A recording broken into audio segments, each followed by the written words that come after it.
Ini rahasia baca ini. Asaba kullu 'abdin fis sama'i wal ardh. Salammu sampai terdengar, terkirim baik makhluk Allah yang di langit ataupun yang di bumi. Jadi kita ini dapat salam tiap hari.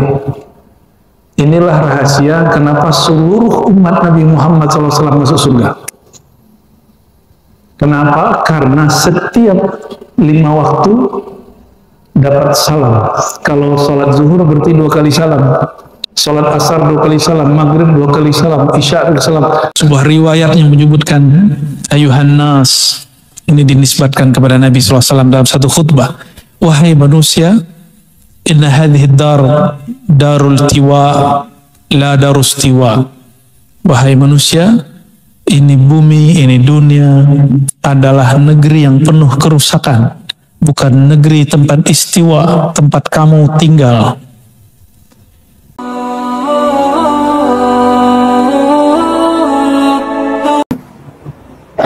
Qala Abu Yasir Muhammad Ali al-Malki qaddasallahu sirruhu tahiyyatu rabbil alamin.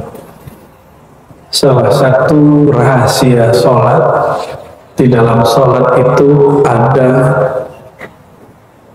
tahiyyah. Apa arti tahiyyah? Apa arti tahiyyah? Ini yang mahasiswa nih, apa arti tahiyyah? Penghormatan, Allah menghormati.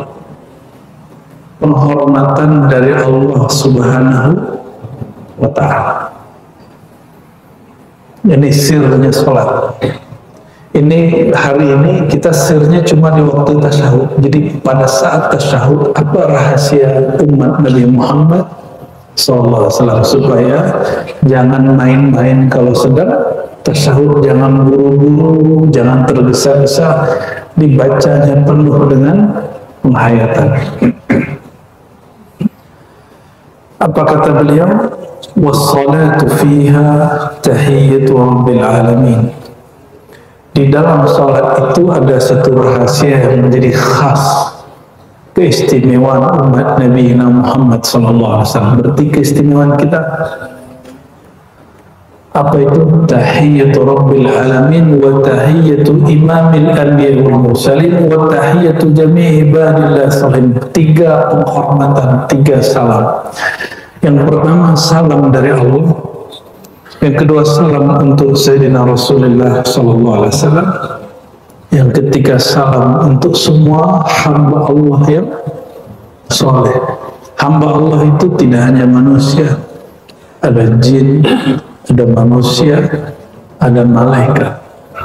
Maka setiap kali orang baca Assalamu alayna wa ala ibadillah salihin, itu salam sampai ke langit ke-7, 6, 5 sampai ke bawah bumi. Jika ada orang-orang soleh di situ, baik dia jin ataupun manusia, hidupkah dia ataupun sudah wafat, sama. Jadi jangan main-main baca salam. Maka waktu baca Assalamu alayna wa ala ibadillahi salihin, iktikadkan kita menyampaikan salam kepada malaikat, jin, manusia yang saleh, baik di langit ataupun di bumi, baik yang masih hidup ataupun yang sudah wafat. Karena sudah wafat berarti ruhnya, ya. Dan amal ini tidak pernah ada di amalan umat terdahulu. Spesial ya. Jadi bacanya jangan buru-buru, baca dengan tenang. Kita baca salam gimana? Gitu ya? Enggak, baca salam itu yang jelas. Karena isinya doa, di lafaznya ada nama Allah, Assalam. Ternyata dalam asbabul hadis yang Sahih Bukhari, dulu para sahabat radhiyallahu ta'ala anhum kalau mereka tasyahud, mereka baca Assalamu ala Allah. Dulu sahabat baca apa? Assalamu ala Allah. Ditegur oleh baginda Nabi Muhammad SAW. Apa kata beliau? Gak begitu. Innallaha huwas salam. Assalam itu namanya Allah. Maka kalau baca salam bukan kepada Allah, baca salam ke siapa? Kepada selain Allah. Nah, di hadis ini dikatakan dari Ibnu Mas'ud radhiyallahu taala anhu, qala kunna idza kunna ma'an nabi sallallahu alaihi wasallam fi shalah qulna. Waktu kami bersama Nabi sallallahu alaihi wasallam, kami baca assalamu ala min ibadih. Salam dari hamba kepada Allah. Assalamu ala fulan wa fulan, salam terhadap fulan dan fulan. Atau salam terhadap Jibril dan Mikail. Jadi boleh baca salam kepada Jibril. Ada amalan kiai-kiai di Jawa baca salam ke malaikat-malaikat Allah, ya. Faqala Nabi sallallahu alaihi wasallam. Lalu Nabi koreksi. Jadi Nabi ini tidak semua amal umatnya dibiarkan, ada yang beliau koreksi. Faqala la taqulu assalamu ala Allah. Jangan membaca salam untuk Allah. Fa innallaha huwas salam. Karena Allah itu adalah as-salam. Jadi kita kalau habis sholat baca kalimat Allahumma anta, ya Allah engkaulah as-salam. Apa arti Allahumma anta? Kalau engkau itu orangnya di depan atau di jauh? Maka orang kalau baca anta salam, iktikadkan, hadirkan rasa Allah di hadapan kita. Allah tidak perlu tempat, tapi rasanya di depan. Ya, insya Allah itu bisa menembus sholat tidak khusyuk. Sholatnya kan belum khusyuk ini, ya, sholatnya masih khusyuk. Maka Allah kemudian beri kafarah, itu kafarahnya. Lalu beliau mengatakan, wa qulu, walakin qulu, tapi bacalah at-tahiyyatu lillah was-salawatu wat-thayyibat. Yang antum baca apa? At-tahiyyatu, ulangi ngacang. Salawatut thayyibatu, itu riwayat paling lengkap. Kalau di riwayat ini hanya 3, at-tahiyyatu lillah was-salatu wat-thayyibat, al-mubarakatnya yang dibaca. Tahiyat penghormatan, salawat rahmat, thayyibat kebaikan. Assalamu alayka ayyuhan nabi, salam atas engkau wahai nabi. Alaika berarti jadi hadapan. Warahmatullahi wabarakatuh, rahmat Allah dan berkah. Assalamu alayna wa ala ibadillahi salihin, salam atas kami dan bagi hamba-hambanya yang saleh. Fa innakum idza qultum dzalik, kalau kamu baca ini, nah ini rahasia baca ini, asaba kullu 'abdin fis sama'i wal ardh, salammu sampai terdengar, terkirim, baik makhluk Allah yang di langit ataupun yang di bumi. Jadi kita ini dapat salam tiap hari. Inilah rahasia kenapa seluruh umat Nabi Muhammad SAW masuk surga. Kenapa? Karena setiap 5 waktu dapat salam. Kalau salat zuhur berarti 2 kali salam, salat asar 2 kali salam, maghrib 2 kali salam, isya 2 salam. Hanya subuh yang sekali salam. Fa innakum idza qultumuha asabat kull 'abdin lillahi salihin fis sama'i wal ardh. Ini sama artinya, ya. Lalu baru baca asyhadu an la ilaha illallah wa asyhadu anna muhammadan abduhu wa rasuluh. Bacaan tahiyat ini ada di Sahih Al-Bukhari, namun ada perbedaan redaksi antara Sayyidina Abdullah bin Abbas, Sayyidina Abu Hurairah dengan Ibnu Mas'ud. Ya, ada perbedaan.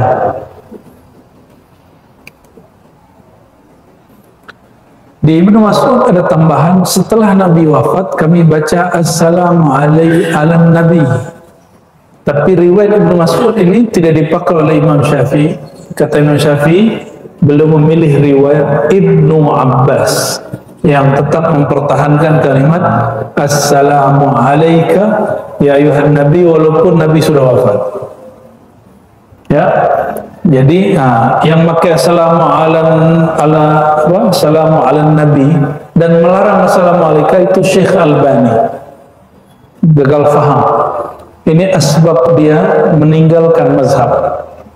Jadi Syekh Albani di kitab Sifat Salat Nabi mengatakan kalau Nabi sudah wafat jangan lagi baca assalamu alaika. Hadis ini bukan salah Ibnu Mas'ud, tapi ini riwayat disebut riwayat thiqah yukhalifus thiqah. Kalau secara ilmu hadis, orang yang thiqah terpercaya di riwayatnya menyalahi orang yang lebih kuat, atau minimal kalau itu bab tarjih, menguatkan salah satu. Tapi saya memilih babul jam'i. Apa babul jam'i? Wa taufiq dalam usul fikih, jika ada hadis kontra, satu mengatakan A, satu mengatakan B, kita memakai metode pertama, al-jam'u wa taufiq, jangan dibuang salah satunya, tapi gabungkan itu, amalkan sesekali ini, sesekali itu. Kalau tidak bisa digabung, carilah riwayatnya, mana yang dahulu, mana yang belakangan. Maka ambil yang belakangan, disebut nasikh mansuh. Yang lama dihapus dengan yang belakangnya nasikh. Kalau tidak ketemu riwayatnya, tidak terdapat asbabul wurud dan sejarahnya, baru bab tarjih. Apa arti tarjih? Lihat ulama lebih banyak mana, ambil yang itu. Kuatkan yang ini, tinggalkan yang satu lagi. Nggak ketemu juga, baru tawakuf. Tapi ulama kita selevel Imam Syafi'i sudah jumpa bahwa yang dipakai tetap assalamu alaika. Tapi boleh sesekali baca assalamu ala nabi? Boleh ya? Paham perdebatannya? Kalau Albani baca gimana? Assalamu ala nabi. Maka saya kira heran juga tuh ya, Albani kok bisa mikir begitu. Dan yang lucu apa? Banyak yang ngaku bermanhaj Albani, tapi giliran tahiyat nggak ngerti, tetap aja baca salam kayak kita. Ya alhamdulillah. Ijtimal salah ganti fasal. Salat mencakup as-salat ala nabi. Salawat kepada Nabi SAW. Itulah rahasianya kenapa sholat itu afdalul a'mal, amal paling afdal. Di sholat ada niat, ada zikir, ada Quran, ada ruku, ada sujud, ada salam, ada sholawat lengkap, ada doa. Berarti ada berapa nih? 8 ya.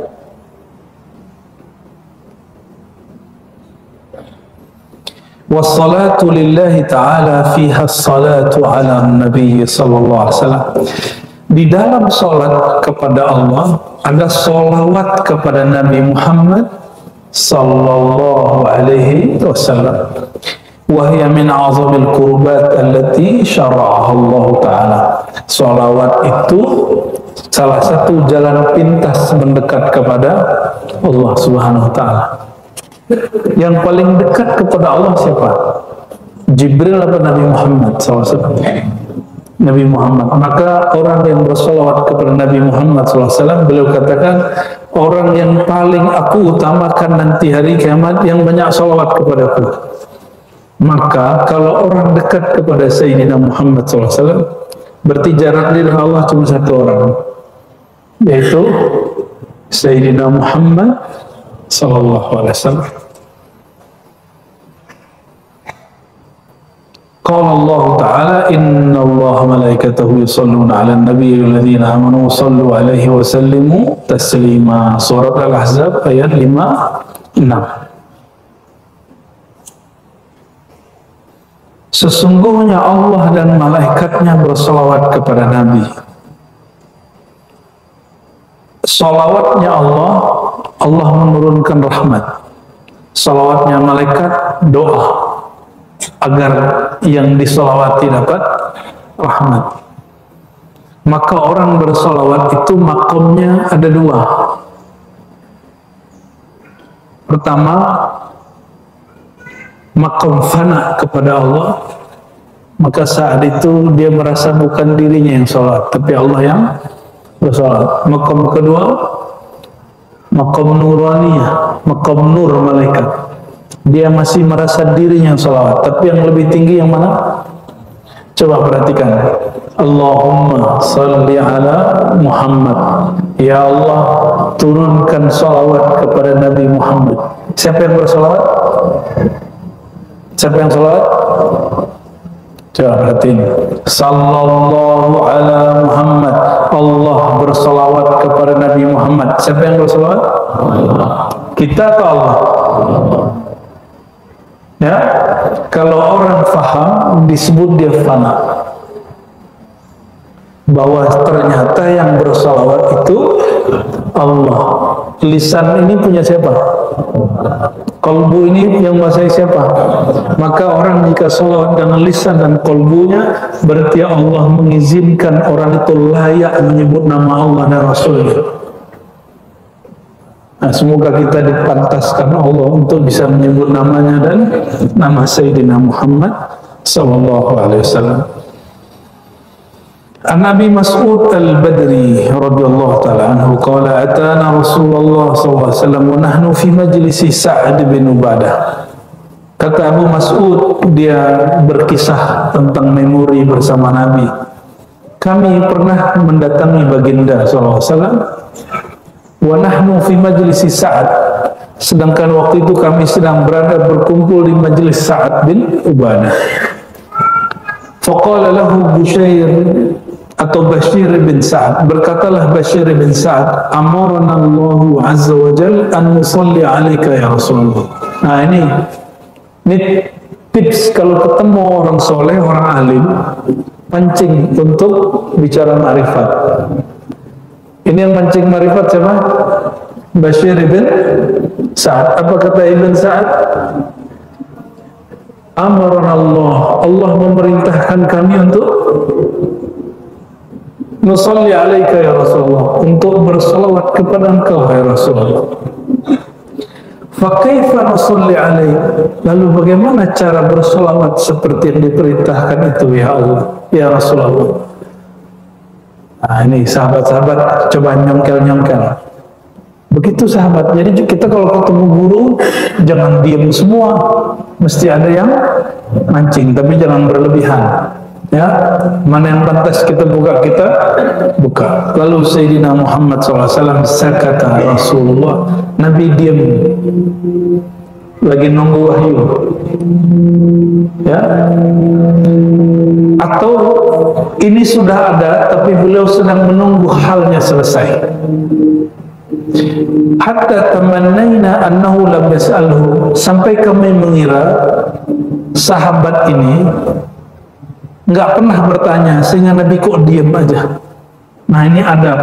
Kalau guru kita tanya masih diam, jangan kemudian diulang lagi pertanyaannya, biarin aja. Ya, berarti guru kita sedang asik dengan hal kolbunya. Ini adabnya. Tak sama nih, punya masalah tanya ke guru, jangan minta guru langsung jawab, siapa tahu jawabannya belum Allah kasih. Gitu ya, ini adab kalau berguru. Tapi netizen nggak begitu ya. Summa qala Rasulullah SAW. Oke, summa itu atau kata penghubung yang menunjukkan ada jarak waktu jeda yang lumayan lama.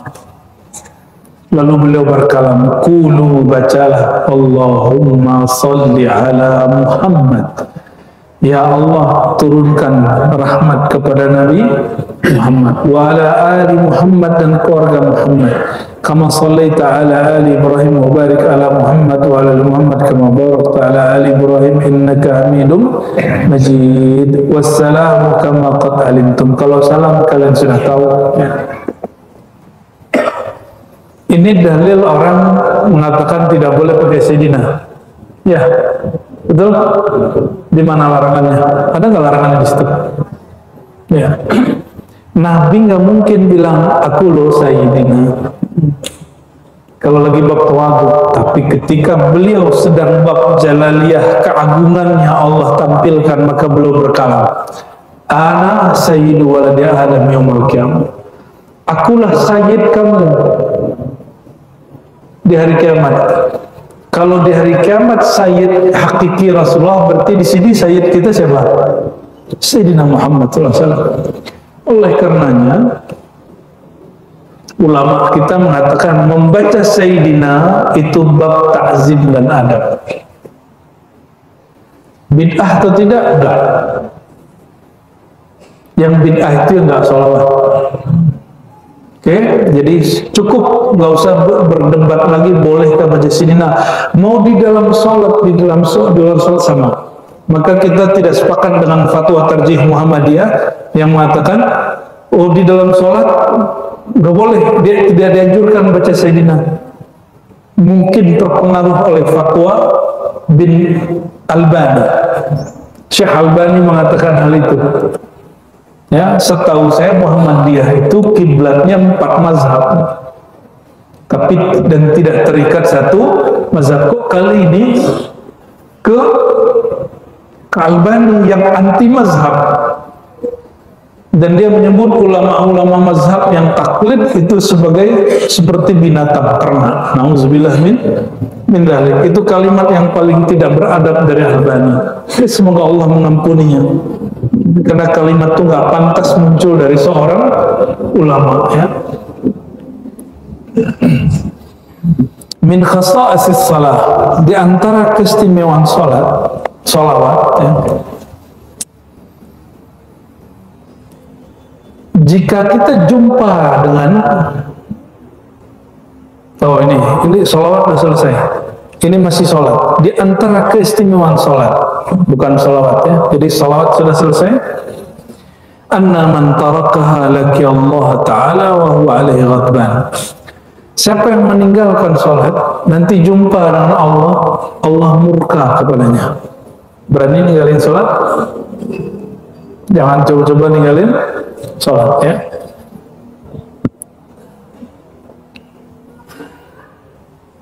Maka di hadis Ibnu Abbas ketika beliau kehilangan matanya kena katarak, lalu ada dokter mengatakan nudawika wa tada tatruk salah ayaman. Nah, riwayatnya agak aneh. Kata si dokter, kamu jangan sholat dulu beberapa hari, wahai Ibnu Abbas. Kira-kira kalau Ibnu Abbas begitu mau nggak ya? Enggak, maksudnya di situ enggak boleh sujud dan ruku, boleh sholat, tapi sholatnya isyarat. Apa jawaban beliau? Enggak. Nah, di riwayat lain dikatakan, hai Ibnu Abbas, engkau boleh sholat tapi enggak boleh di atas pasir, mesti di atas kayu yang halus. Sajadah zaman lama itu pakai. Ini jamaah udah pakai begini masih aja protes ya. Nggak pernah bersihin juga kalau si protes. Udah pakai sajadah.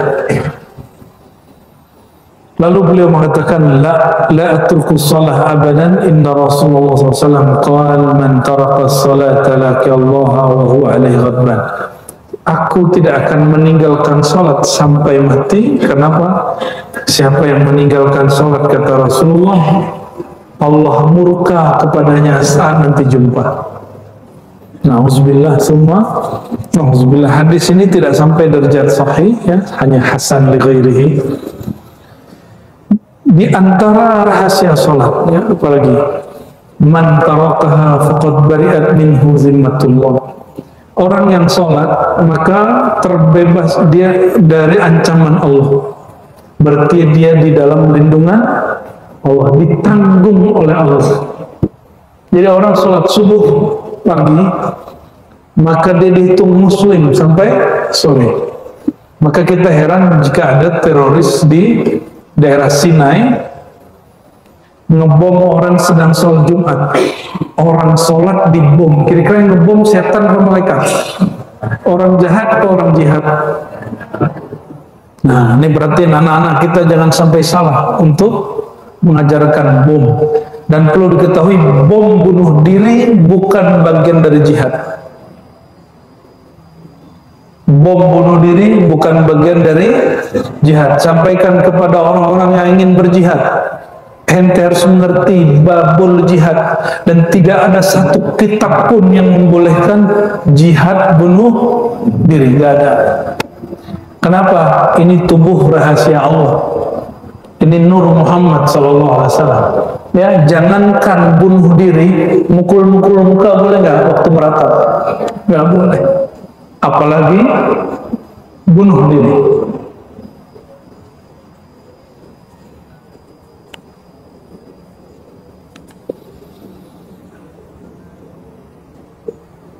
Dari Sayyidina Abu Darda, filosofnya para sahabat, ya, Ausani khalili, kekasihku mewasiatkan aku. Jadi coba perhatiin, sahabat menyebut Nabi kekasihnya. Maka ini dalil boleh manggil ya Habibi ya Rasul. Wah, jadi kalau baca Assalamualaikum ya Habibi ya Habiballah, salam kepada engkau wahai kekasihku, kekasih Allah, itu boleh. Ya, coba mulai hari ini baca minimal pagi 3 kali, sore 3 kali. Assalamualaikum ya Habibi ya Habiballah. Ulangi. Assalamualaikum ya Habibi ya Habiballah. Insya Allah sebelum meninggal Allah kasih mimpi. Insya masa udah 40 tahun belum jumpa Nabi Sallallahu Alaihi Wasallam, udah 50 tahun belum rindu kepada Nabi Sallallahu Alaihi Wasallam, udah 60 tahun masih belum ada rasa untuk hadirnya Rasulullah SAW. Itu orang harus menyesali dirinya sendiri. Apalagi ada orang ya udah tua nggak percaya mimpi ketemu Nabi, ulama lagi katanya, ya. Nauzubillah, semua nauzubillah. Ya, ada yang ngomong gini, ini pernah saya ceritakan, masa Rasul itu mimpi Nabi? Saya aja udah 70 tahun nggak jumpa Nabi. Ulama yang ngomong begitu. Ulama ngomong begitu. Menurut antum gimana tuh? Betapa jauhnya ruhnya dengan ruh Rasulullah Sallallahu Alaihi. Kita ini pendosa semua, maka jalan kita mendekat kepada beliau, bersolawat kepada beliau. Ya, jangan kebanyakan zikir, kurang salawat, nanti kebakar rohaninya, sombong dirinya. Jadi kalau udah zikir wajib salawat, sebagaimana kalau sholat ditutup dengan salawat. Zikir paling tinggi salawat, dan sholat tidak sah tanpa sholat. Antum zikir mau 70.000, mau 70.000 kali 7, kalau nggak ada sholawatnya nggak naik ke langit. Nah, apa bedanya dengan syaitan? Syaitan tuh takutnya cuma satu, baca nama Nabi Muhammad SAW. Syaitan diajak zikir, ikut zikir deh. Tapi kalau antum sebut nama Nabi Muhammad SAW, dia langsung kabur. Ya. Jadi yang dibenci oleh syaitan itu Nabi Muhammad SAW. Hati-hati yang benci sholawat, yang benci majelis sholawat, yang benci maulid. Jin apa, setan apa yang memasuki dirimu, ya. Kalau ente nggak suka maulid, udah jangan kemudian nggak suka majelis maulid, karena orang maulid isinya cuma salam, salam, salawat, salam, salam, salawat, ya, nggak ada lebih. Ausani khalili, kekasihku Rasulullah SAW berwasiat kepadaku. Kalau berwasiat wajib dikerjain, wajib dikerjain. Allah tusyrik billahi syai'ah, jangan syirik. Syirik ada dua, syirik jali nyata, ada syirik khafi tersembunyi. Syirik yang jali dibahas dalam akidah, syirik yang khafi hanya ulama sufi yang mengerti. Syirik jali cukup belajar sifat 20. Allah wujud qidam baqa mukhalafatuhu lil hawadithi qiyamuhu binafsi sampai akhir. Insya Allah syirik jalinya, syirik zahirnya hilang. Tapi syirik khafi itu lebih halus daripada binatang serangga malam hari warnanya hitam di atas batu hitam.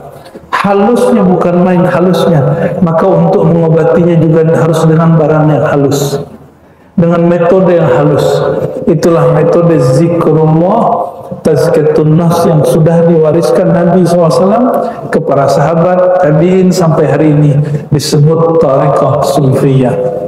Jadi jangan kemudian merendahkan para sufi. Betul, sebagaimana di mazhab ada imam yang keliru, maka di tasawuf juga pasti ada imam tarekat yang keliru. Tapi imam keliru, kalau ente imam enggak? Paling imam di rumah. Saya imam di Istiqlal, iya imam masbuk. Saya imam Ustaz, di mana? Di Masjidil Haram, iya masbuk.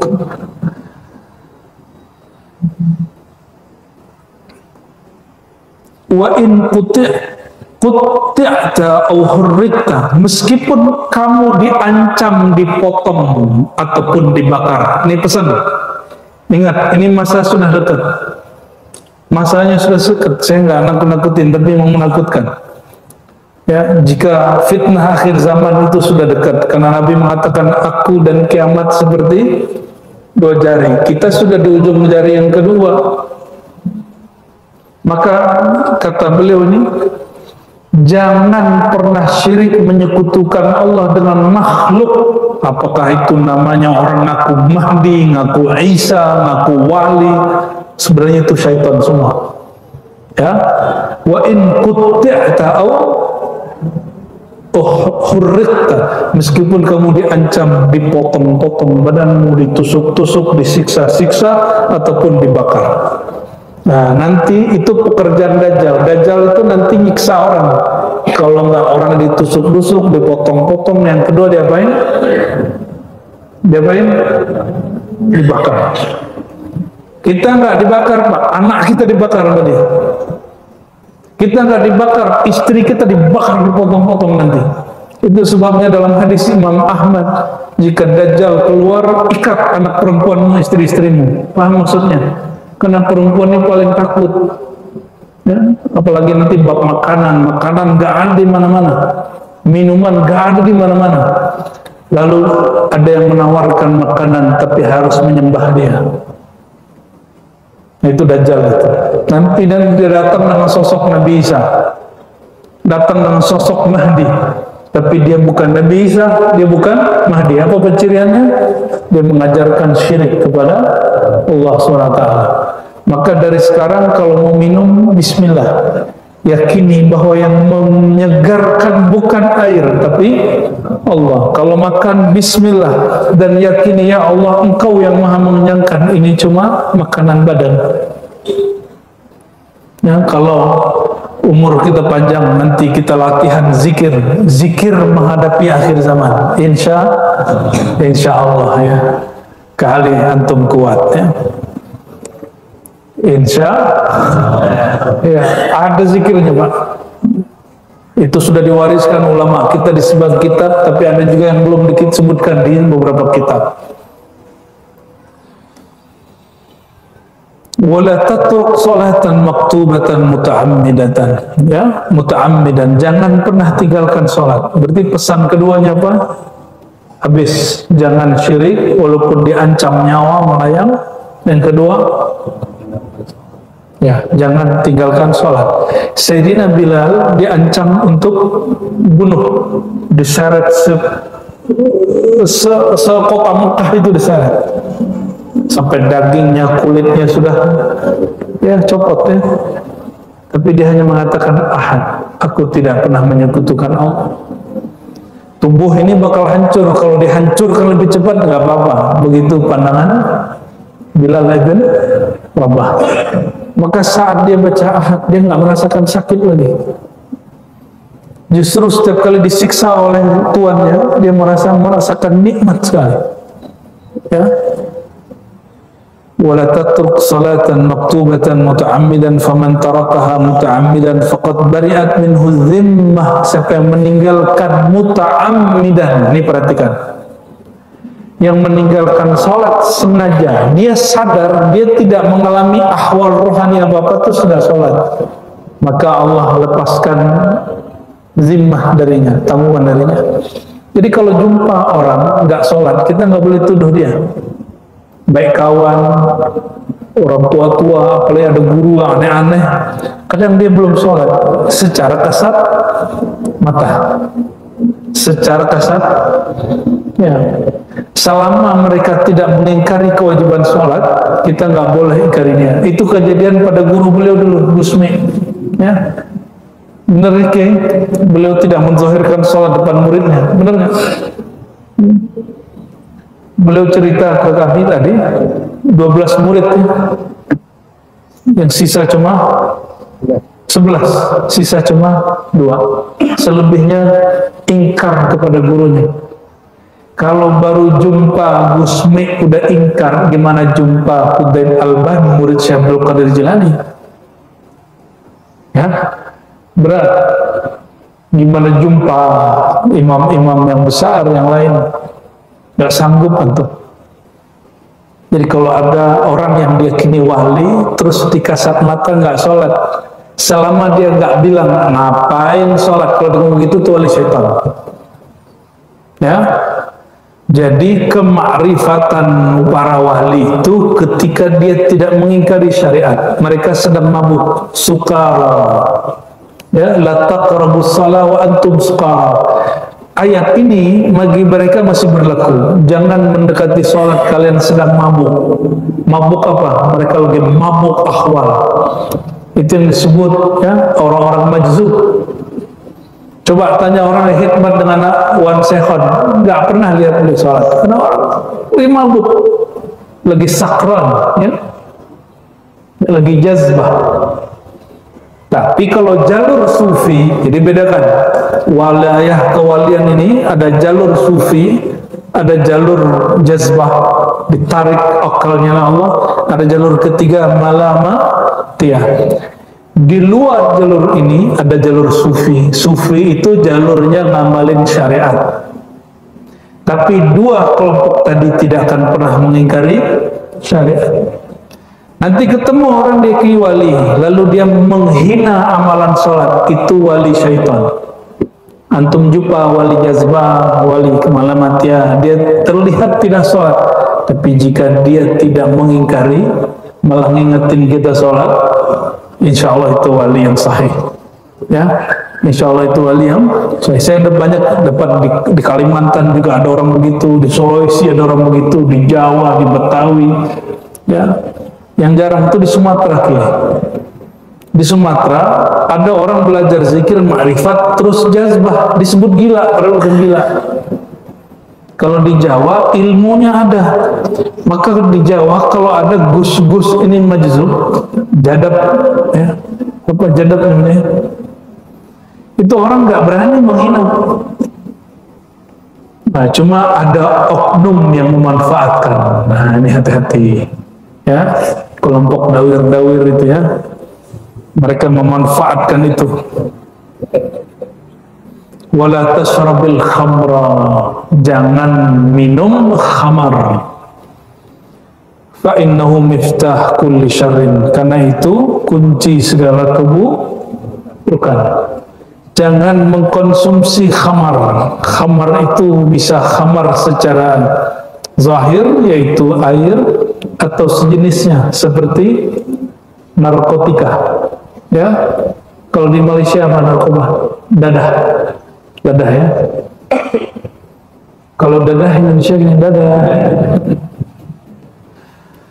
Oke. Lebih bahaya narkotika atau khamar? Lebih bahaya narkotika, Pak. Dia instan, minum langsung bekerja, konsumsi, dihirup langsung bekerja. Maka kalimatnya la tashrab, jangan hirup, jangan minum. Jadi lafaz hadisnya syaribah, ya, Syaribah itu artinya dua, meminum dan menghirup, ya. Dalam ilmu hadis, jika ada orang pernah minum khamar sekali seumur hidup, itu hadisnya nggak diterima walaupun bertobat, karena dikhawatirkan otak dia rusak. Otak dia rusak. Alhamdulillah saya seumur hidup nggak pernah minum khamar. Alhamdulillah. Kalau ngudut boleh nggak? Syurbud dukhan boleh nggak? Nah, kalau itu persoalan fikih antara MUI, NU, Muhammadiyah, lain-lain fatwa. Ini tanda bahwa perkara ini perkara luas, perkara yang diperkenankan ikhtilaf di dalamnya. Jangan ngotot, jangan kotor satu fatwa. Ini haram tak? Atau satu lagi bilang ini halal tak? Nah, tidak usah begitu. Yang bagus fatwa MUI memberikan hukum digantung. Bagi yang sakit, hamil, anak kecil haram.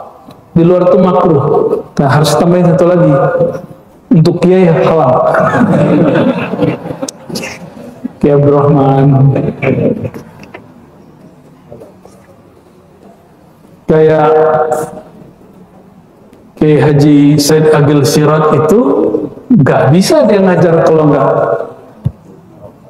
Ya, jadi muridnya nggak dapat ilmu kalau dia nggak. Ya, antum punya fatwa, saya ikut fatwa makruh. Oke. Makruh itu artinya apa? Bukan dibenci Allah, dibenci secara hukum zahir, karena dia kotor kah atau ada macam-macam di situ. Ya. Di zaman Nabi ada rokok nggak? Maka hukum rokok tidak diatur di Quran, tidak diatur di Sunnah. Itu fatwa ulama, ya. Jadi jangan terlalu saklek, jangan terlalu saklek, juga jangan terlalu bebas, ya. Mabainahuma. Jangan nanti antum seperti ada satu ustadz, ya. Videonya agak lumayan viral, tuh apa katanya? Kalau ada orang rokok, dia katanya ulama, itu bukan ulama. Ini kalimat-kalimat apa-apaan ini, ya. Dia nggak mengerti. Ribuan pesantren di Jawa, 90% lebih kiainya ahlul hisab wal jamaah. Ya, maksudnya apa? Apa mereka nggak ngerti kitab? Ngertiin mereka kali daripada ente. Mereka umur 12-13 sudah hafal kitab Alfiyah, ya, matan takrib sudah khatam umur 15. Fathul Mu'in dah khatam umur 16-17. Yang talibin sudah lewat ketika mereka sebelum kuliah. Ya, udah lewat kitab-kitab begitu, mereka tuh ngerti semuanya. Ya, apalagi asbahun nazair, kawaid fikih, ngerti semua mereka tuh. Karena mereka ngerti, mereka tahu hukumnya. Nah, itu masalahnya.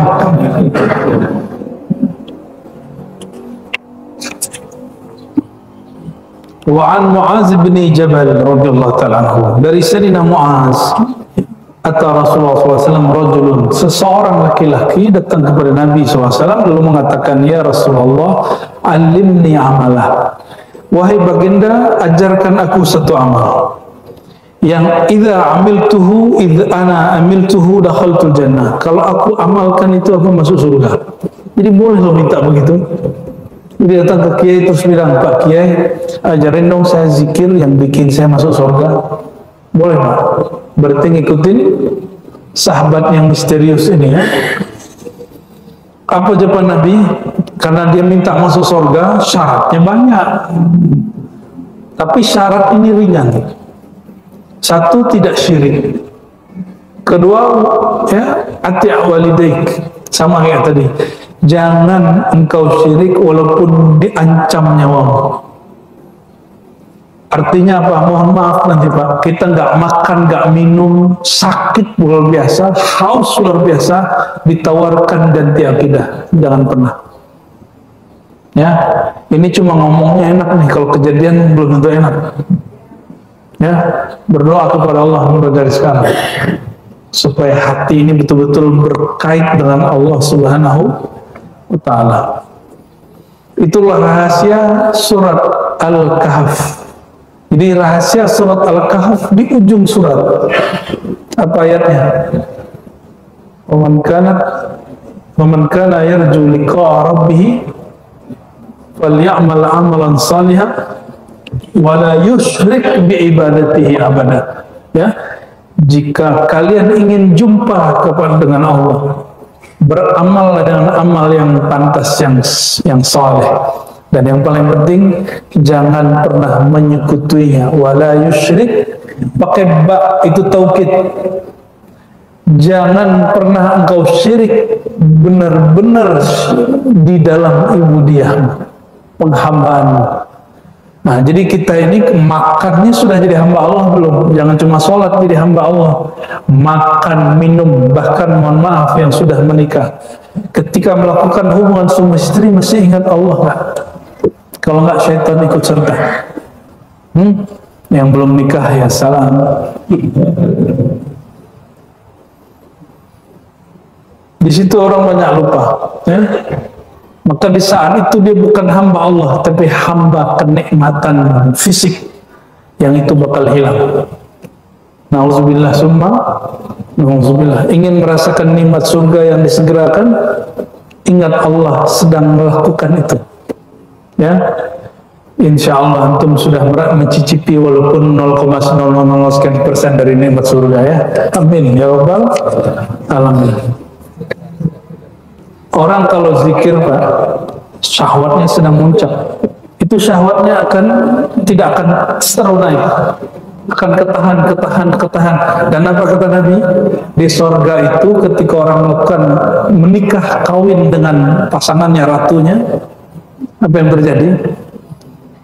Syahwatnya kayak mau naik tapi nggak naik, kayak mau muncak nggak muncul. Begitu lama sekali dia mengalami yang disebut orgasme itu.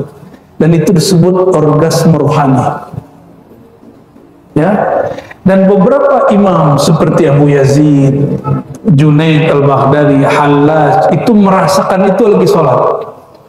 Lagi sholat dia merasakan kenikmatan di atas nikmat melakukan hubungan suami istri. Kalau begitu udah nggak mau nikah lagi nanti Pak. Ya, jadi jangan minta nikmat yang begitu terlalu berlebihannya. Wa anna man tarakaha dhahaba nuruhu wa anqata'a burhanuhu. Orang yang meninggalkan salat nurnya hilang. Kenapa? Ada hadis as-salatu nurun. Salat itu adalah kunci pembuka nurullah, nur Muhammad sallallahu alaihi wasallam. Wa anqata'a burhanuhu. Nanti argumentasi dia ketemu Allah enggak ada. Wa faqada an-najatu fil akhirah. Dia tidak ada jaminan selamat di akhirat. Fa'an Abdullah bin Umar an Nabi sallallahu alaihi wasallam anhu dzakara shalah yauman. Kata Sayyidina Abdullah bin Umar, Nabi pernah menceritakan tentang salat. Faqala man hafaza 'alaiha kanat lahu nuran. Siapa yang menjaga salat, maka dia dapat nur, burhan dan najah. Jadi 3. Nur, nurullah, yang kedua burhan. Apa arti burhan? Berarti burhan hujjah, dalil, bukti, argumentasi. Jadi Allah itu nanti suka nanya, kamu dulu kenapa begini, kenapa begitu, bisa jawab kan? Dan penjawabnya nanti as-salat, ya. Dan yang ketiga, najatun yaumal qiyamah. Najatan yaumal qiyamah, dia dijamin selamat hari kiamat. Walam man lam yuhafiz. Yang tidak jaga itu sama dengan Qarun, Fir'aun, Haman, Ubay bin Khalaf, karena tidak ada nurnya, tidak ada burhannya, tidak ada najahnya. Lalu ada hadis terakhir ya di bab ini. Kata Sayyidina Jabir, Nabi SAW bersabda, bainar rajuli wa bainal kufri tarkus salah. Tapi ditambahin dengan hadis tiban muta'ammida, ya, antara mukmin dan kafir atau seseorang dia masuk ke lembah kegelapan kekufuran atau masuk kepada nur iman, itu pembedanya cuma satu: meninggalkan sholat dengan sengaja. Meninggalkan sholat dengan sengaja. Kalau malas gimana? Ya Allah malas juga ketemu dia. Ya, yang malas sholat, Allah pun malas jumpa dia. Allah malas untuk menatap dia. Coba bayangin Pak, kita punya kekasih kita nggak mau natap. Itu kayaknya rumah mau pecah, bukan kepala dia yang pecah. Rumah kita mau pecah. Ya, yang masih jomblo nggak paham maksud kita Pak ya. Yang sudah nikah paham. Pernah menikah nggak mau ditatap pasangan, dia ngambek sama kita. Pernah? Ya, pusing kita itu. Kita ngomong gak dijawab. Kita nanya didiemin. Diam-diamlah sehari dua hari. Seperti hutan belantara dan sunyi. Yang kedengaran cuma suara cicak. Allahumma sholli ala sayyidina Muhammad. Baru dicuekin oleh makhluk, kita sudah stres. Antum nanti dicuekin Rasulullah nggak menatap. Apalagi Allah tidak mau menatap. Nauzubillah summa nauzubillah. Tadi karena mulainya agak telat, tadi request Kiai, mulainya agak mundur Kiai, katanya. Oh ya siap.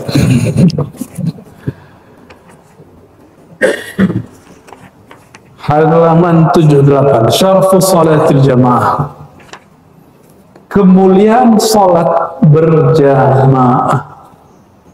Ya, wa min syarafil ummah al-Muhammadiyah. Salah satu kelebihan umat Nabi Muhammad SAW yang tidak ada di umat yang lain.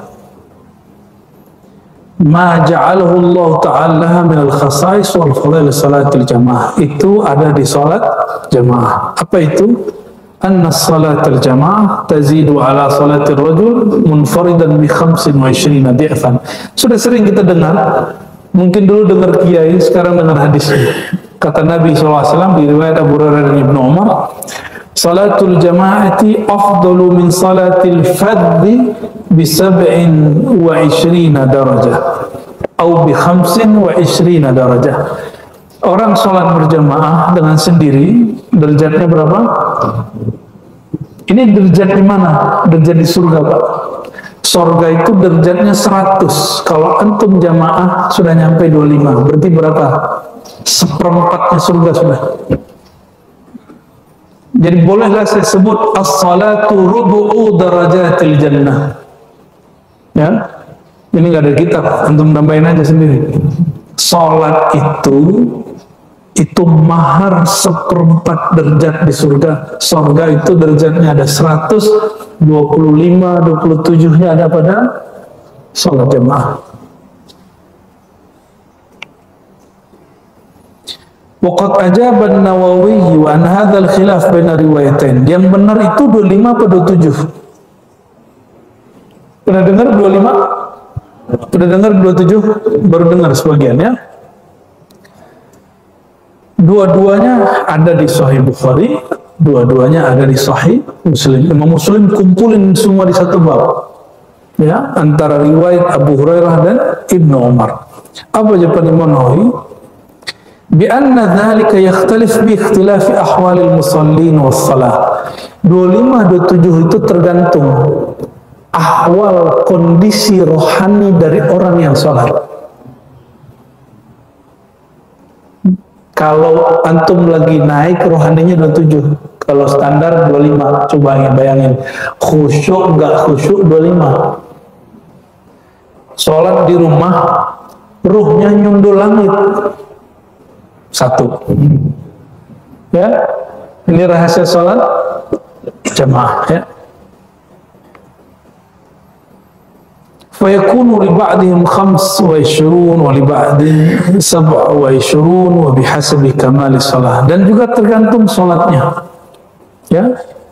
Wa muhafazatuhu ala hayatiha wa khusyu'a kasratu jama'atiha. Juga tergantung tenangnya, khusyuknya, kasratu jama'atiha, dan jumlah jamaahnya. Maka di hadis Abu Daud dikatakan orang sholat berdua lebih baik dari sendiri, orang sholat berempat lebih baik dari berdua, orang sholat berenam lebih baik daripada berempat. Begitu Nabi kasih kelipatan. Dan ada yang terakhir, wa fadlu syarafil buq'ah. Kemuliaan sholat juga bergantung kemuliaan tempatnya sholat. Ya, kalau sholat di Masjidil Haram berapa kali lipat? Ini bukan derajat, kali lipat. 100 ribu dapat masing-masing 100 ribu itu satunya 27. Maka enak tuh ya. Maka guru-guru kami dulu, para mursyid Thariqat Naqsyabandiyah yang sudah jadi mursyid di Nusantara, itu diwasiati oleh mursyidnya, jika engkau berhaji umrah, bersuluklah walaupun semalam di Masjidil Haram. Supaya apa? Satu kali berzikir di sana lebih baik daripada zikir 100.000 kali. Itu. Kenapa Masjidil Haram itu mulia?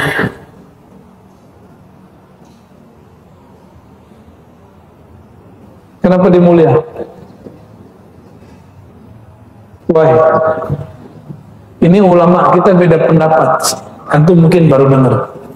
Ada sebagian ulama mengatakan lebih mulia sholat di Madinah walaupun ada hadis 1000. Kenapa? Karena Nabi terakhir dan tanam badannya di Madinah. Jawabannya ketika ditanya, kok engkau mengatakan sholat di Madinah lebih tinggi? Jawaban mereka, lebih mulia Masjidil Haram atau Nabi Muhammad SAW? Lebih mulia mana? Maka sholat di masjidnya Nabi itu lebih mulia dari semua masjid. Tapi sebelum Nabi Muhammad SAW wafat dan sebelum tubuhnya ditanam di Madinah, betul yang lebih mulia di mana? Masjidil Haram. Wallahu a'lam bishawab, ya. Maka kalau masuk Madinah jaga-jaga adab. Imam Malik itu kalau masuk Madinah nggak berani pakai sandal, nggak berani ngeluh, nggak berani marah. Ini sok mentang-mentang bayar cuma 30 juta, 40 juta, berani bentak mutawif, berani bentak marah-marah kepada orang travel. Ini bukan beliau travel, Pak. Saya nggak punya travel. Ya, kita kalau berangkat biasanya bantu orang travel malah. Ya, atau berkawan sama orang travel, kita dibantu travel. Kita sedih orang di Masjidil Haram membentak ya, dia kalau mau marah-marah jangan di situ. Ya, kenapa? Sayyidina Abdullah bin Umar tidak pernah mau tinggal di tanah haram. Dia kalau mau tinggal, dia tinggal di belakang tanah yang sudah tidak ada tanda haramnya. Kenapa? Kata Abdullah bin Umar, satu kesalahan di sana dipandang besar di sisi Allah. Ini hati.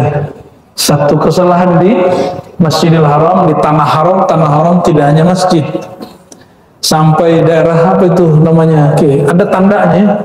Kalau masih di lingkaran itu, tolong jangan busuk hati, jangan marah-marah, ya. Bukan berarti di luar itu boleh busuk hati, enggak. Hindari ini semua, karena Allah langsung pandang, dipandangnya besar. Sebagaimana sholat dipandang berlipat 100.000, maka kesalahan dipandang besar. Nauzubillah semua. Nauzubillah. Saya doakan yang hadir semua berumrah segera, berhaji segera, amin ya rabbal alamin. Kalau enggak ya berumur berhaji setelah wafat aja, ya.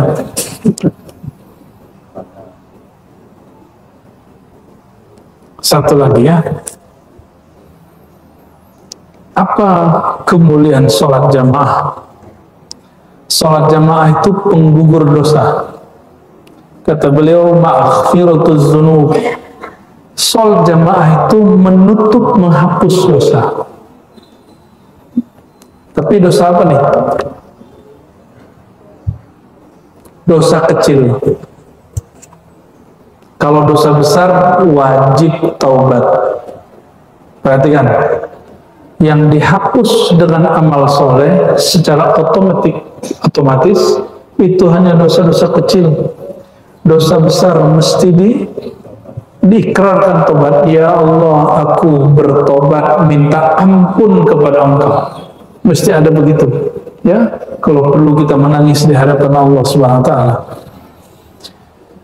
Dari Sayyidina Utsman radhiyallahu taala anhu, beliau berkisah, ya, sami'tu Rasulullah sallallahu alaihi wasallam, aku mendengar Sayyidina Muhammad sallallahu alaihi wasallam bersabda, man tawadda'a, siapa yang berwudu, fa asbaghal wudu, membaguskan wudu, tsumma masya ila shalah, lalu berjalan pergi salat, berniat salat wajib, fa shallaha ma'al imam, lalu salat berjamaah, ghufira lahu dzanbuh, diampuni dosanya. Jadi nggak usah nunggu bulan puasa diampuni dosa. Setiap hari ada 5 waktu kita diizinkan untuk menghapuskan dosa. Antum kan cuma dengar hadis begini yang bulan puasa aja kan.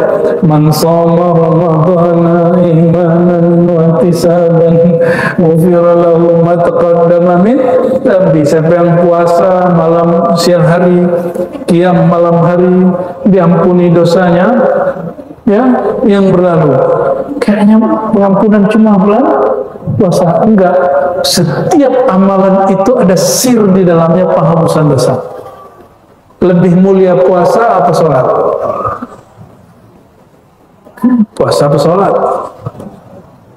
Sholat lah paling tinggi, ya.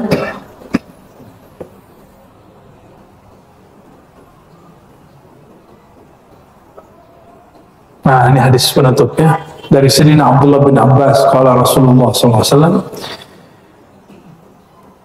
malam tadi utusan Allah datang kepadaku. Atani atin min Rabbi. Kalau utusan Allah ke Nabi Muhammad, malaikat siapa? Malaikat Jibril. Faqala li ya Muhammad, berkatalah ya hai Muhammad. Qultu labbaika Rabbi wa sa'daik. Jadi dipanggil ya Muhammad, ini salam dari Allah. Maka Nabi jawab labbaika wa sa'daik. Kami menjawab salammu, menerima undanganmu ya Allah.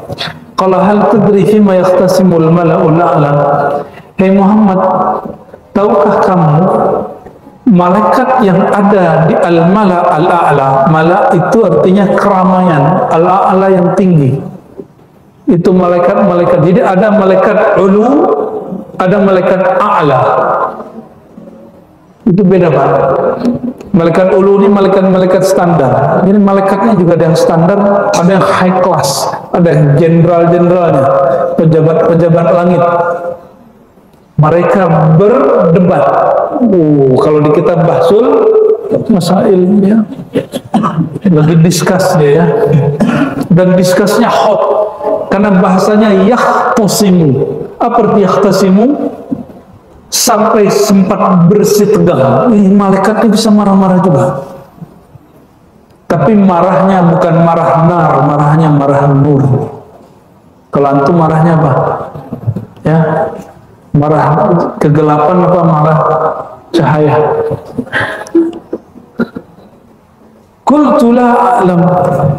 Kata Nabi SAW, adab. Ya Allah, aku tidak tahu. Fawada'a yadahu baina katifai hatta wajadtu bardaha baina sadiyai. Lalu Allah bertajalli dalam rupa sentuhan tangan. Bukan berarti Allah bertangannya, dalam rupa tangan. Jadi kalau ada ayat yadullah faqaidihim, Allah bertajalli dalam rupa bentuk tangan, tapi Allah tidak tangan. Ya, lalu tangan jalalnya Allah itu menyentuh bagian baina katifai. Katif, ya, ini katif. Antaranya disebut tengkuk ya, benar ya bahasa Arabnya tengkuk, ya katifai. Ketika itu tersentuh bagian di situ ada alamatun nubuwah, ada tanda kenabian. Sentuhannya tembus dinginnya sampai ke sadiyai, dadaku kiri dan kanan. Au qala fi nahri, atau di jalur nafas, nahar. Ya, maka wanhar dalam Quran, putuskanlah tali nafasnya. Itu hari Idul Adha.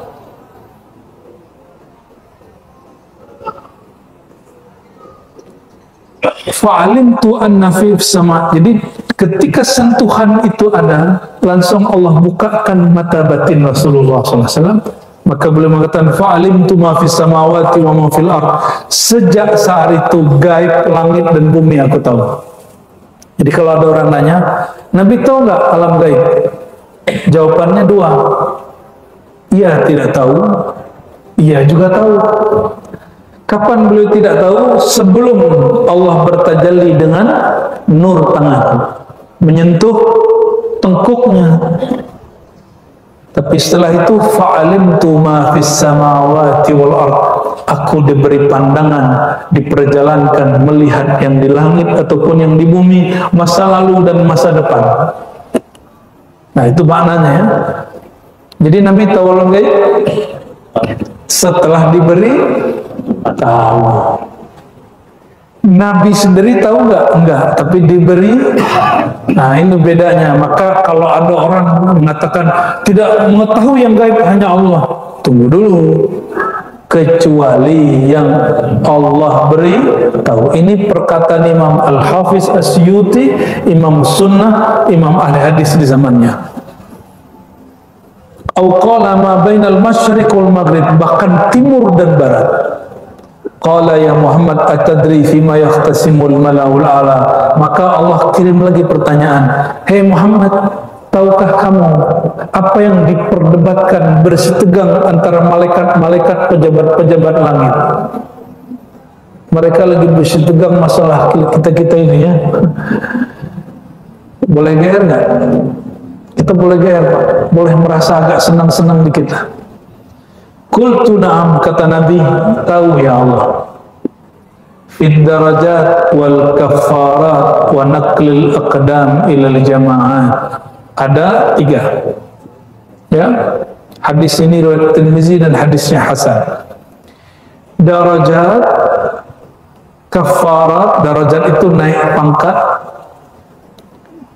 Naik pangkatnya orang beriman itu lewat apaan? Lewat sholatnya.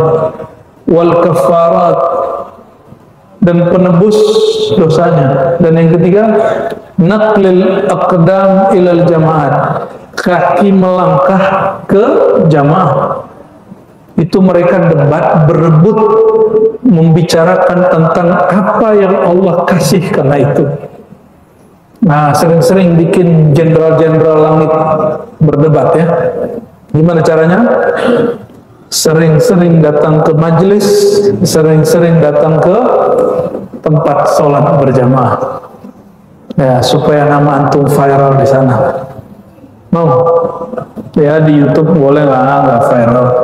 Tapi di alam ghuyub mesti viral. Tidak usah terkenal di bumi, yang penting terkenal di alamul ghuyub, alam gaib.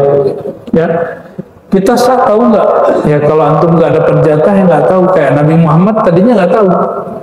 Tapi jika dadanya disentuh Allah, bakal tahu.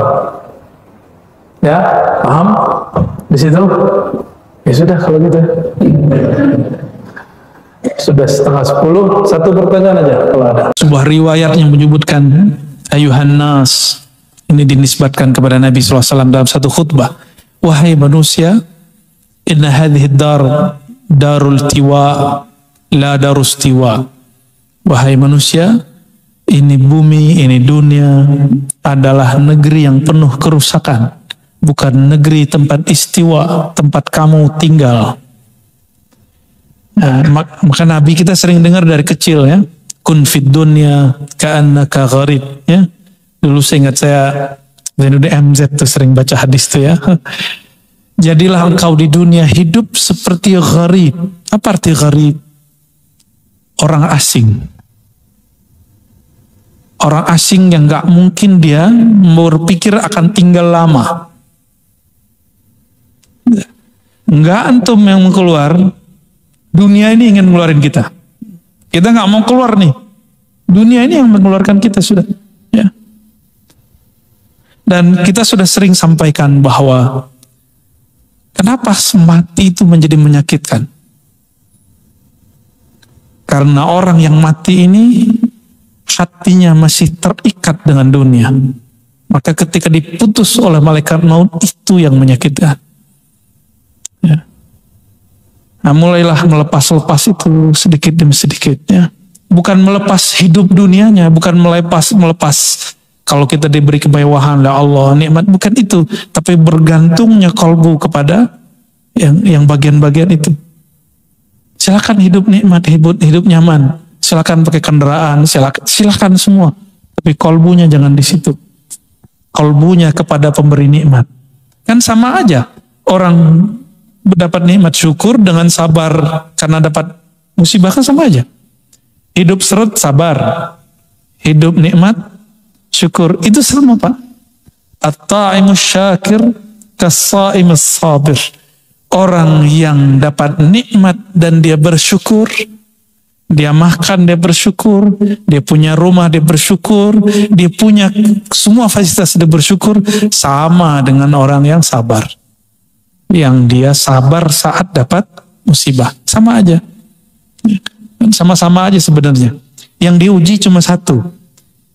Nah, engkau kalbumu berkiblat kepada Allah atau kepada musibah atau sebaliknya nikmat itu. Sama aja. Ya. Maka banyak orang dapat nikmat secara zahir, batinnya sedang disiksa. Dia dapat nikmat zahirnya, tapi batinnya gelisah. Kenapa? Kalbunya tidak bersama Allah. Hidupnya sempit, perasaannya sempit aja.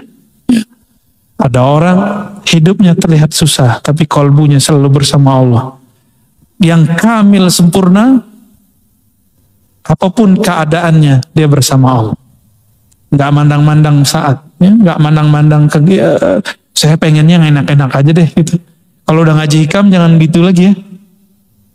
Kenapa? Antum suka nggak suka takdir itu pasti baik buruk, dua-duanya muter.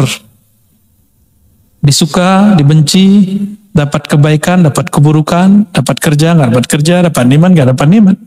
Dua aja muter aja terus. Suka nggak suka pasti terjadi. Maka karena suka tidak suka dia datang, harus siapkan ilmunya. Nah, kalau orang ada menyebut soft skill, ini apa sebutannya ini? Ya, soft skill itu kemampuan skill-skill yang halus dalam diri. Ini lebih dari itu, Pak. Lebih halus dari itu. Kalau orang-orang menyebut ada supranatural, apalagi? Nah, kalau ilmu ini supernatural, ya, barangkali kalau diistilahinnya.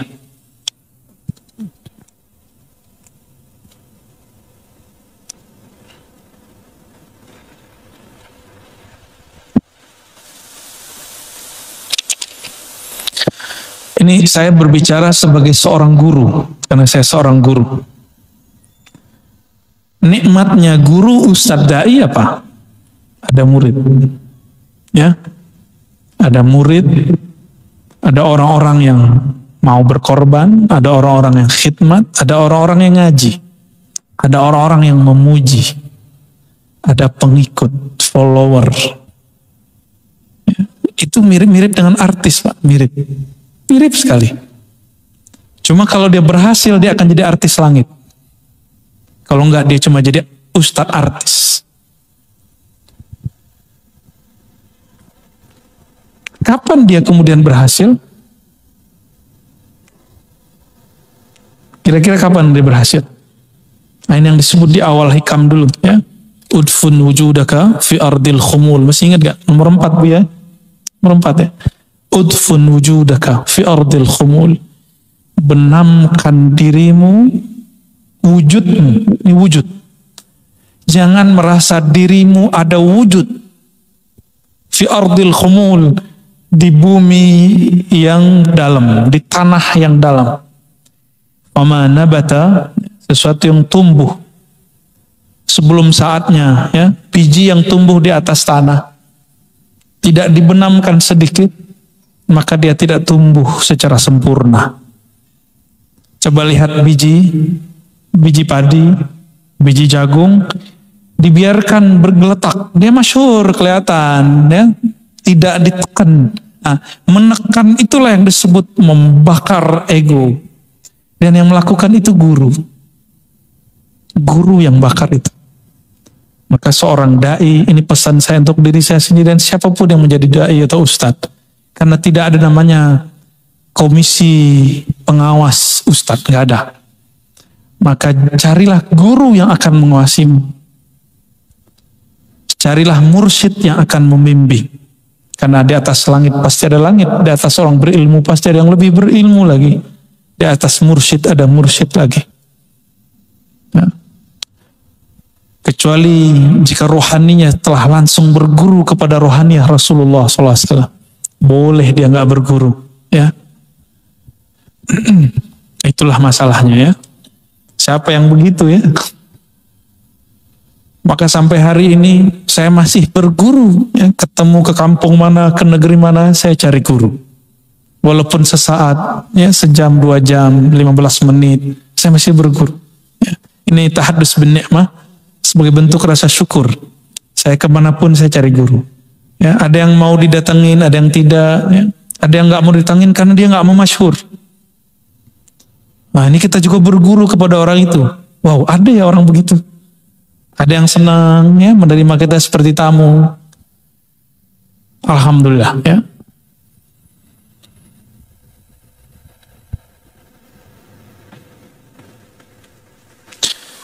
Ini diulang lagi oleh beliau di belakang sini.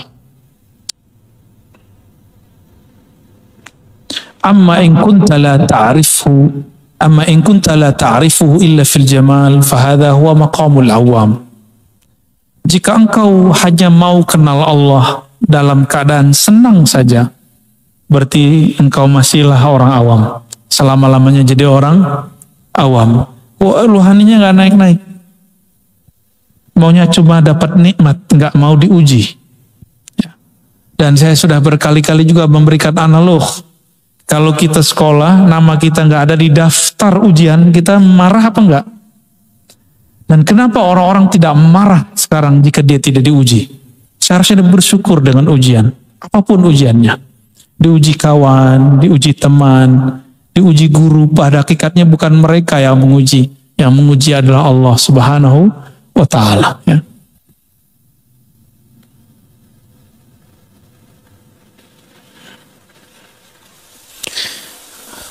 Ada potret 2 orang ibu di dalam Al-Quran ya, disebutkan di akhir syarah ini. Pertama Sayyidatuna Maryam, Ibunda Maryam. Boleh nggak nyebut Bunda Maryam? Boleh nggak? Apa menyerupai agama sebelah? Bunda. Ya, ada yang ngechat kita, nggak boleh sebut Bunda. Itu orang gereja. Ya salam, gereja belum ada di Indonesia, kita orang Indonesia udah nyebut maknya Bunda. Ya, jangan kebalik. Oh nggak boleh nyebut Maria. Maria itu bahasa orang kafir. Ente belajar dulu lah bahasa Semit. Ya, bahasa Semit itu ada 3 minimal. Arab, apa lagi? Suryani, apa lagi? Bahasanya orang Israel apa? Ibrani. Bahkan ini semua induknya ada satu bahasa namanya Aramiyah. Ya. Ada yang mengatakan terpisah. Ini ahli bahasa juga lain. Sekarang bahasa Aramiyah atau Aramaik hanya dikalamkan 3 negeri di Suriah. Ya. Kita udah ketemu kawan kita ada orang Suriah. Saya tanya konfirmasi katanya benar. Hanya 3 kampung. Tapi nggak usah khawatir. Indonesia ini negara paling banyak bahasanya sedunia. Baru Papua Nugini. Papua Nugini itu beda kampung sama kayak Papua, beda kelurahan sudah beda bahasa, Pak. Maka di sana orang lebih banyak berbahasa Indonesia daripada berbahasa kampungnya, karena beda kelurahan, beda kecamatan sudah lain bahasa. Ya. Sayyidatuna Maryam atau Bunda Maria sama. Ya. Beliau ini ketika dikabarkan dapat anak tapi nggak ada lakinya, nggak ada bapaknya, cuma nanya doang. Saya kan tidak pernah disentuh laki-laki, menikah tidak pernah disentuh, nggak pernah. Mana mungkin saya bisa punya anak? Itu aja protesnya, nggak ada protes yang lain. Protesnya cuma melihat tubuhnya. Kan biasanya perempuan yang menikah hamil biasa, ini nggak ada. Oleh karena itu beliau disebut Siddiqiyah. Gak banyak protes. Meskipun pernah ada ratapan-ratapan ketika hendak melahirkan, tapi ratapannya ratapan bukan menolak takdir. Ya, nah, itu beda. Dia cuma curhat-curhat aja. Curcol kata orang bilangnya. Lain dengan Sayyidatuna Sarah. Sayyidatuna Sarah umurnya sudah tua. Mungkin 60 atau 70. Lalu hamil. Dikabarkan hamil. Dia kemudian merasa aneh. Masa sih? Sampai pukul mukanya. Nggak mungkin, ini kabar nggak benar. Itu ungkapan bahasa Arab mubalaghah. Ya. Maka Sayyidatuna Sarah disifatkan dengan sifat yang lain, tapi bukan Siddiqiyah.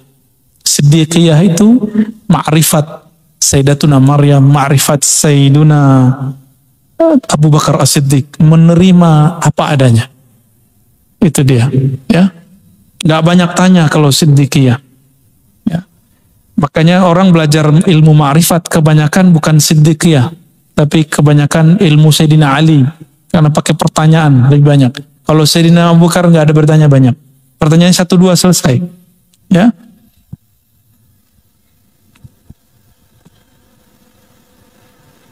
Maka di Quran itu ada pertanyaan dibalikkan kepada Sayyidatuna Sarah. Ata'ajabina min amrillah. Apakah kamu merasa takjub heran dengan kehendak Allah Subhanahu wa taala, ya. Baik, ini hikmah malam ini. Mau ditambah?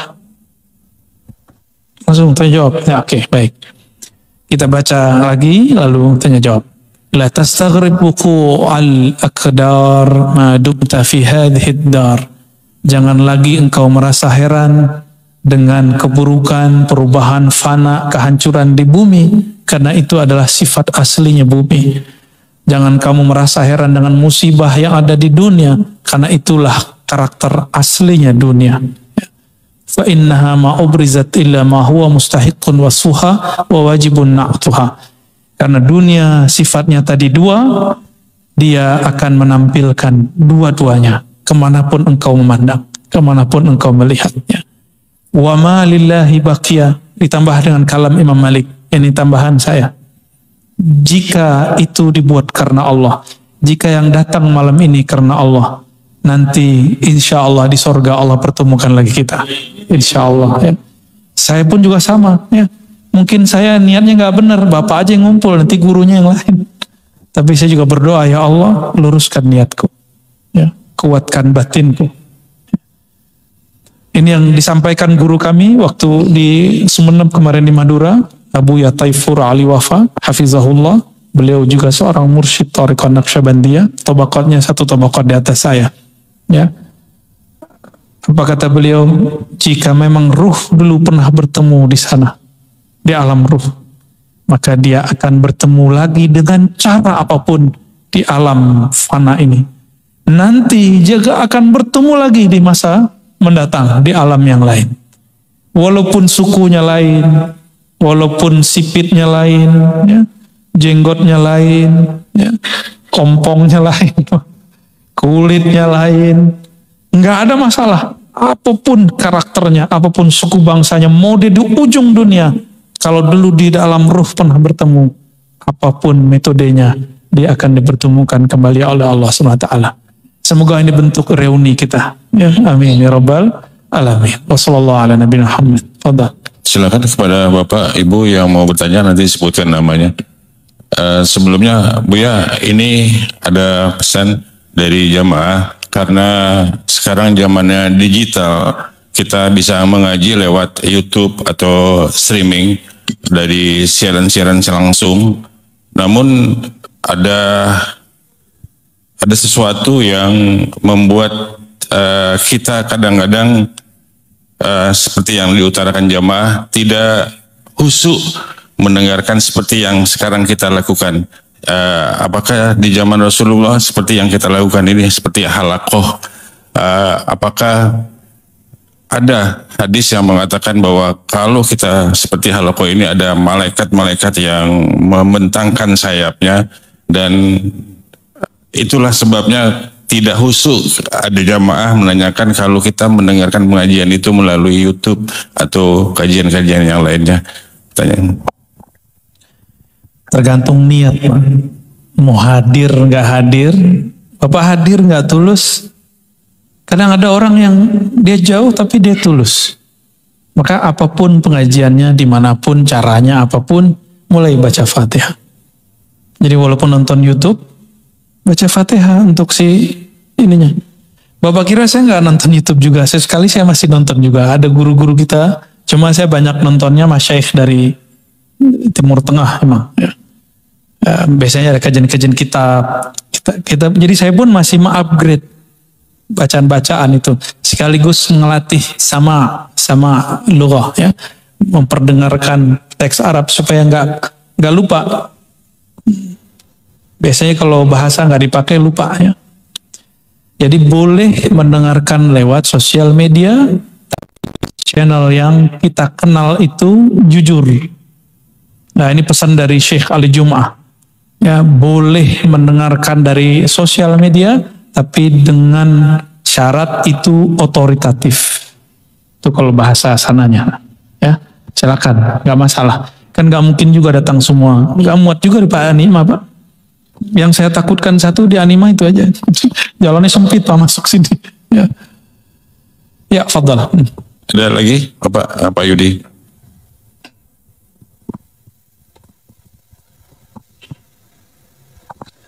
Assalamualaikum warahmatullahi wabarakatuh. Ya, di dalam Al-Quran, ya, saya pernah baca bahwa segala sesuatu diciptakan berpasangan, ya. Seperti ada hidup, ada mati, senang, susah, dan seterusnya. Saya pernah berpikir, kalau kita ingin dipuji oleh manusia, pada hakikatnya pada saat yang sama kita juga sebenarnya mengharap dicaci manusia, karena kan katanya itu berpasangan, gitu. Seperti itu saya suka sampaikan ke anak-anak saya. Apakah itu demikian? Terima kasih. Berarti Bapak udah dewasa, Pak. Bukan hanya rambutnya yang putih, jiwanya sudah mulai dewasa. Emang begitu, ya. Dan Allah emang menciptakan salah satu zaujain. Zaujain pasang-pasangan. Ada yang senang, ada yang nggak senang, ada bahagia, ada nggak bahagia. Kalau sudah siap mendapatkan pekerjaan, harus siap diputus dari kerja. Ya. Jika siap punya kawan, siap ditinggal kawan. Nggak ada kawan abadi kecuali Allah. Itulah makna wahwa ma'akum. Yang benar-benar dapat jadi kawanmu, ma'a bersamamu, itu hanya Allah. Nggak ada yang abadi. Ya. Oke, lanjut. Bismillahirrahmanirrahim. Assalamualaikum warahmatullahi wabarakatuh. Assalamualaikum. Nama saya Ibu Siti Farida. Saya ingin bertanya kepada Buya. Saya juga selain mengikuti Buya, saya juga berguru kepada Kiai Haji Widil Hamdan, Ponpes Darul Mustafa. Beliau mengajarkan semacam kayak la ilaha illallah, ketika setelah itu Allahu, apakah itu termasuk saya diajarkan sudah tak? Baik. Iya, seperti itu Buya. Dan ada lagi dua, maaf ya Buya, dua. Saya ini penasaran banget Buya masalah ini. Hukum untuk seorang pendidik ketika dia melakukan kesalahan yang asusila. Maaf ya Buya, ya punten banget ini ya. Mungkin kayak guru mengaji gitu. Beliau ada gitu ya. Ini maaf astagfirullahaladzim, bukan saya membuka aib. Itu hukumnya ketika saya pun sudah bertanya, dan konsekuensinya katanya guru itu harus dikeluarkan. Apakah memang harus seperti itu Buya? Baik. Itu aja, terima kasih. Wassalamualaikum warahmatullahi wabarakatuh. Kalau yang kedua tergantung lembaganya ya. Saya bukan orang itu. Oke, yang pertama, apabila sudah pernah diajarkan seorang guru, syekh yang tentunya punya otoritas, zikir la ilaha illallah, Allah kah, atau sholawat kah, maka sudah sah disebut ngambil zikir darinya. Ya. Mungkin kadang guru itu nggak mau nyebut nama thariqah. Karena masih banyak ustadz takut diimagekan bertasawuf sesat. Ya. Saya nggak masalah, saya hargai ustadz begitu, tapi bagi saya kalau kamu takut sama jamaahmu, terus jamaah kamu takut sama jamaah harusnya takut sama siapa dong? Takut itu kepada Allah, bukan ke jamaah. Tapi saya husnuzon kepada mereka, mungkin itu trik dakwahnya. Tapi trik dakwah mengajarkan tasawuf tanpa thariqah. Oke, semoga itu bukan penipuan terhadap jamaah. Bagi saya nggak mungkin aja. Sama mengajarkan fikih tanpa mazhab. Ngajak orang ke Bandung tapi nggak pakai kendaraan, kuat nggak? Ya. Itulah sebabnya ada satu tempat, saya nggak usah sebut namanya, sudah puluhan tahun belajar tasawuf, pakai kitab, tapi tidak ada thariqahnya. Jamaahnya nggak merasakan apa-apa, hanya teori kebaikan kolbu, teori zikir, tapi tidak tahu praktek zikir. Dua-duanya harus kita kejar, ya. Ini kan orang-orang kadang berpikir, zikir-zikir mulu, kapan berjuangnya? Loh, berzikir ente belum benar, gimana benar berjuang? Ya, nggak ada namanya pejuang di dalam gerakan Islam kecuali kolbunya masyghul bidzikrillah, sibuk dengan mengenal Allah, sibuk zikrullah. Kok sekarang dipisah-pisah? Itu mah zikir-zikir doang, nggak ada pergerakannya. Nggak bisa begitu. Ya. Orang itu baru berani kalau kolbunya sudah bersama Allah. Kolbunya dipenuhi dengan minimal satu nama saja Allah. Satu nama aja, antum sebut Allah, Allah akan muncul keberanian luar biasa. Ya, nggak takut lagi dicaci maki orang. Nggak takut tadi punya jamaahnya hilang, nggak takut. Kenapa? Yang ngurusin jamaah itu kan Allah. Sebanyak itu pengajian. Kenapa dia datang kepada Syekh Fulan? Itu Allah yang atur. Bukan karena dia pinter, bukan karena ustadznya ganteng, enggak. Banyak ustadz enggak ganteng, jamaahnya banyak. Bukan karena baca kitabnya, bukan. Banyak ustadz enggak bisa baca kitab, saya lihat. Tapi dia punya karisma dalam kolbunya. Ketika kita bergurulah kepada orang-orang yang dapat hak otoritas mengajarkan zikir. Ya, kalau nggak muter-muter aja terus teori khusyuk kebanyakan. Kalau kita belajar khusyuk dalam thariqah langsung aja, nih zikir kamu amalin, ntar akan datang khusyuknya. Nggak perlu pakai teori. Ya.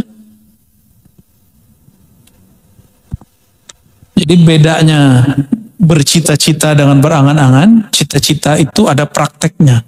Banyak orang bercita-cita mendapatkan keikhlasan, belajar tasawuf, berakhlak bagus, tapi nggak ada prakteknya.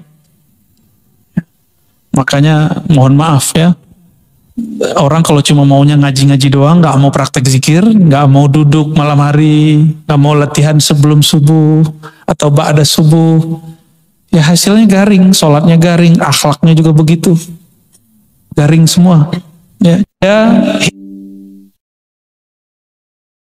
hijrah, bajunya ganti. Tapi karena banyak diminta ceramah, dia lupa berguru. Walhasil, dia kemudian menjadi guru pada dia belum matang. Karakter dia belum berubah. Apa karakter lamanya? Mungkin dulu artis, ada manajer kah, ada anak buahnya banyak, main suruh-suruh, main kata-katain kalau sama. Ketika dia hijrah, bajunya ganti. Tapi sekarang dia punya mainan baru, ngata-ngatain orang pakai dalil. Itu terjadi sudah, ya. Padahal coba dia ingat-ingat ketika dia di posisi orang yang dia kata-katain itu, gak bisa dikatain pakai dalil, ya. Ini maka saya mengajak kalau hijrah itu yang kafah juga, ya, zahir batin, ya. Dan jangan jadi guru sebelum diizinkan guru, bukan jamaah yang izinin. Nah, inilah kelebihan sanad dalam Islam. Meskipun tidak ada namanya lembaga pengawas ustadz, tapi ada namanya ijazah kemursyidaan. ijazah riwayat. Nah, tapi ini dua hal yang berbeda. Ada orang ahli ijazah riwayat, dia bukan mursyid. Ada orang nggak punya banyak riwayat, tapi dia mursyid. Nah, ini lebih afdal, karena dia dididik langsung sama gurunya. Nah, tapi jangan heran nanti orang ahli riwayat nih ngomentarin ahli ijazah sanad yang ke mursyid, ya nggak ngaruh. Mau 1000 sanadnya, dia tetap bukan mursyid orang ini yang ijazah riwayah ini, ya. Nah, ijazah tarbiyah namanya, itu baru seorang mursyid hakiki. Kira-kira begitu. Ya, semoga guru ibu termasuk bagian itu, amalkan apa yang diajarkannya, dan saya sampaikan kemanapun, dimanapun ada mursyid di kota.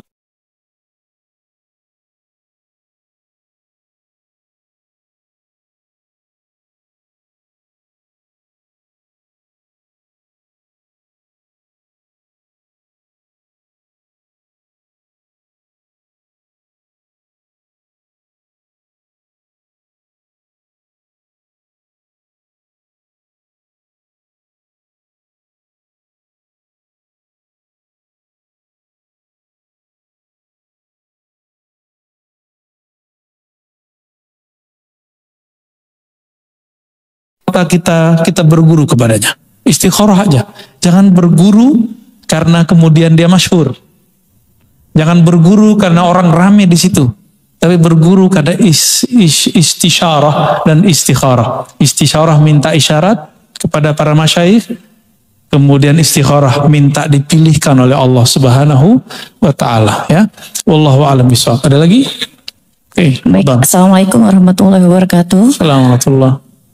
Buya mohon maaf, saya mohon izin, saya pernah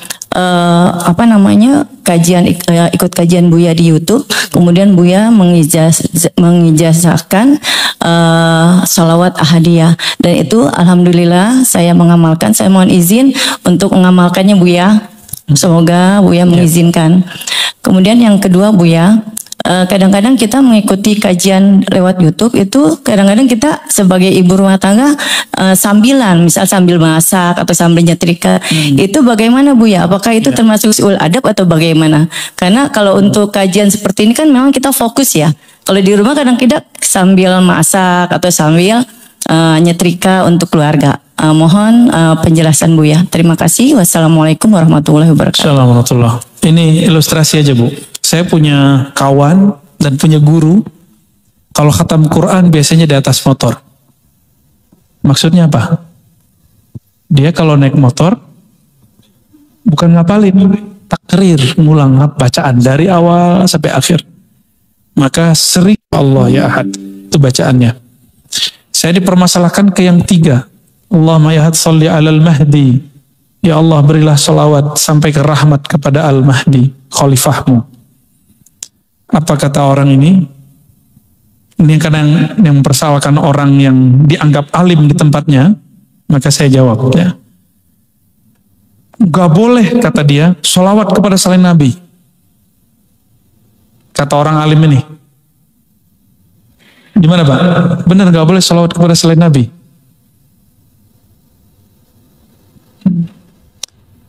Boleh gak sholawat kepada selain Nabi Sallallahu Alaihi Wasallam? Boleh, tapi antum gak hafal dalilnya kan? Aneh hafal dalilnya, alhamdulillah. Satu kali Nabi Shallallahu Alaihi Wasallam lagi jadi beliau ini direktur zakat juga. Ini Rasulullah ini mix ilmunya banyak, kolbunya terlalu luas. Beliau jadi direktur zakat, mengajari panitia zakat bagaimana cara menerima zakat. Datanglah Ibnu Abi Aufa, diriwayatkan oleh Imam Bukhari, Imam Muslim, hadisnya sahih. Mengantarkan gandum atau kurma, menyerahkan kepada Rasulullah SAW, dan juga perhiasan-perhiasan. Apa kemudian kata Nabi? Allahumma salli ala ibni Abi Aufa. Ya Allah berilah salawat kepada Ibnu Abi Aufa. Boleh toh salawat kepada? Nah, di Quran ada nggak? Ada. Inna salataka sakanun lahum. Sesungguhnya salawatmu atas mereka, salawat berarti doa. Salawat berarti doa. Sakanul lahum, itu akan menenangkan mereka. Coba Pak, nanti kalau memberi sesuatu kepada seorang, didoain olehnya. Kita merasa merinding, walaupun orang itu nggak merinding. Kita senang sekali. Kenapa? Ini sunnatullah. Dan Allah sudah menggariskan, inna salataka sakanul lahum. Salawatmu, doamu, itu menenangkan mereka. Jadi bolehkah salawat kepada selain Nabi SAW? Boleh, karena salawat kepada selain Nabi artinya doa.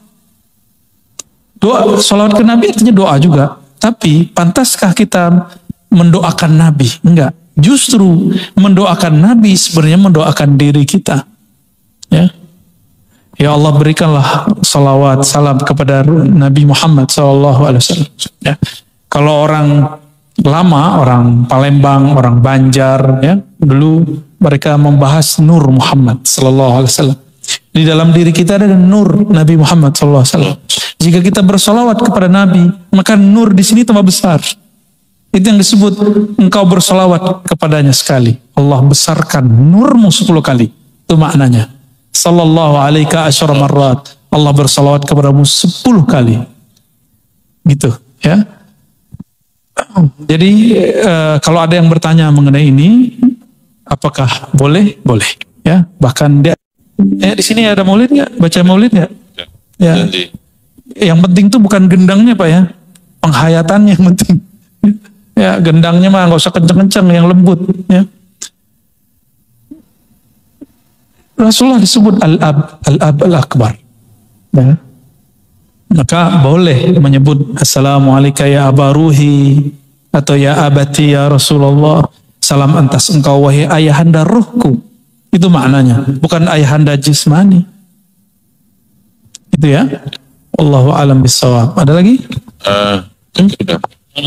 Ada ya? Satu lagi mungkin.